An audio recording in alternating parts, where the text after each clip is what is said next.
The Young and the Restless recap. August 19th, 2025. Phyllis cozies up to Kane. Here's your The Young and the Restless recap for Tuesday, August 19th, 2025. What happened on The Young and the Restless? Diane created a romantic Italian-themed evening at the Jabot mansion for Jack to make up for their honeymoon becoming a nightmare at Kane's chateau. Jack suggested they make the most of the lovely scene that Diane had set. He toasted to the quiet moments. Diane suggested that it wouldn't be quiet for much longer as Harrison was on his way home. To Harrison and his triumphant return, Jack toasted. Diane noted that Summer got Harrison a small accordion, and he hasn't mastered it quite yet. Jack quipped that they could hope the airline loses his luggage. Jack told Diane that with each passing day, he falls more in love with her, hoping he didn't sound like a cheesy greeting card. Diane was happy to hear from Jack that Claire and Kyle are looking to move in together. She was glad that Claire was defying Victor in light of his scheme with Audra, and hoped that she'd want nothing to do with her grandfather. Jack wondered if Claire's defiance would make a difference with Victor, but hastened to add that he wouldn't hold his breath. Jack suggested that Victor watch his back, as Kane had plans. Diane wondered what Kane's obsession was. Jack quipped that he'd need another drink if talk was going to turn to Kane. Diane said Kane and Victor aren't just content to destroy each other. Jack concurred that in this case, the enemy of his enemy was not his friend. Diane didn't see how Kane could almost get control of privately owned companies. Jack shared with Nikki about Kane and Amanda's plan to get her to sign Chancellor Industries over to him. Jack said that the Jabot lawyers have assured him there can't be a takeover. Jack told Diane that he couldn't wait to take her on a real honeymoon. He said they wouldn't take the same type of transportation, a train, given their ordeal on Kane's caboose. Jack said he'd go anywhere with Diane. Jack presented Diane with the dessert she'd prepared, tiramisu.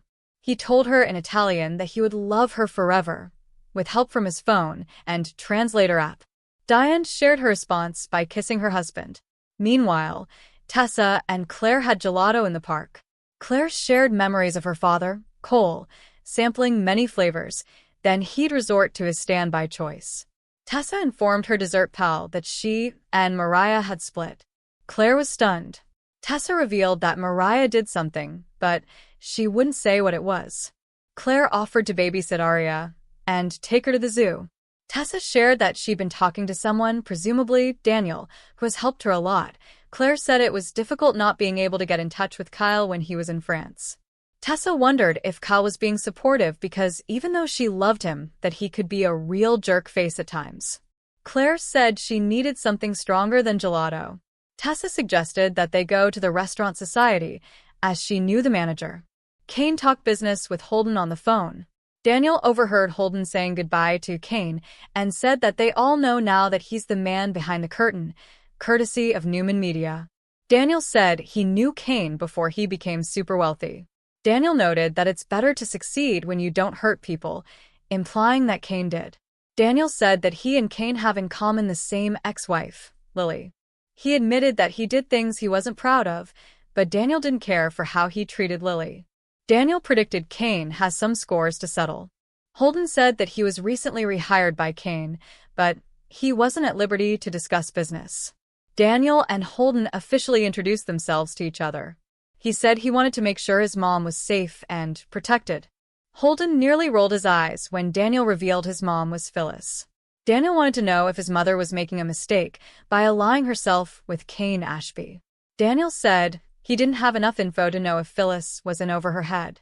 Holden said that he was trying to figure out where he was going to fit in at Kane's empire. Daniel said that Kane is a different person from when he first met him. He hoped that Kane had changed, too. Holden shared that he suspected Aristotle Dumas was a fake name. Holden wondered if Kane had put Daniel up to asking him these questions. Daniel said his only goal was to protect his mother.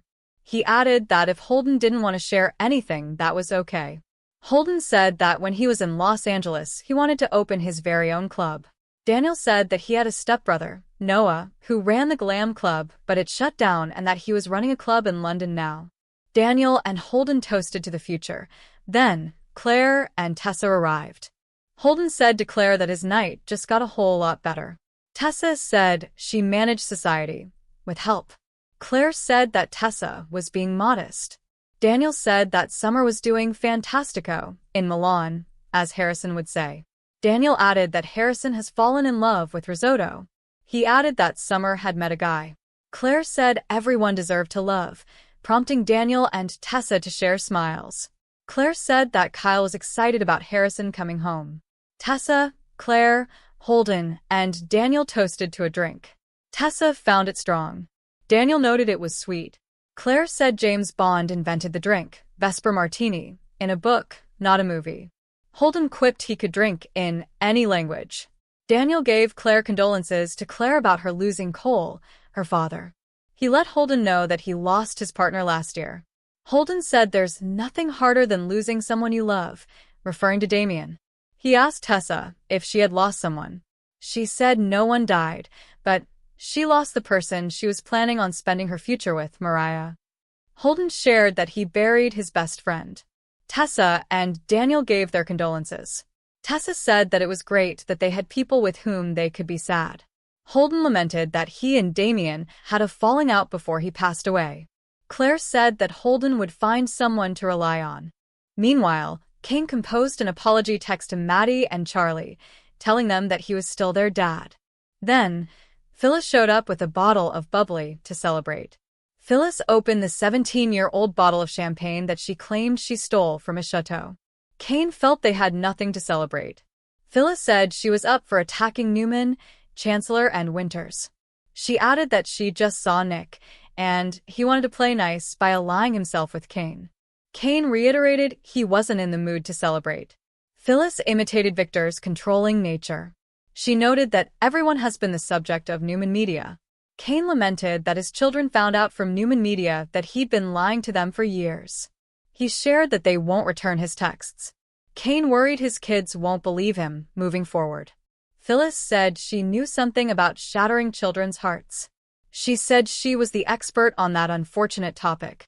Phyllis confessed to Kane that she let her kids think she was dead and that they came around and forgave her.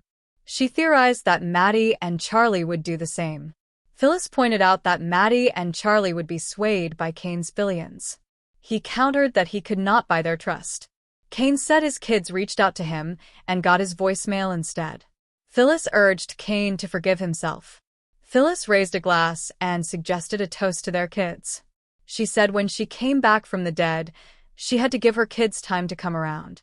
She believed his kids would do the same. Kane said it was never his instinct to wait. Phyllis said now that she and Kane were connecting on a different level, there was something she had to tell him. Phyllis told an irritated Kane not to jump to conclusions. She told him about seeing Lily at society after she met with him, and that's why Phyllis came over to cheer Kane up. Phyllis advised Kane to relax. She patted him on the shoulder, pulled her hand away, and then looked up at the ceiling.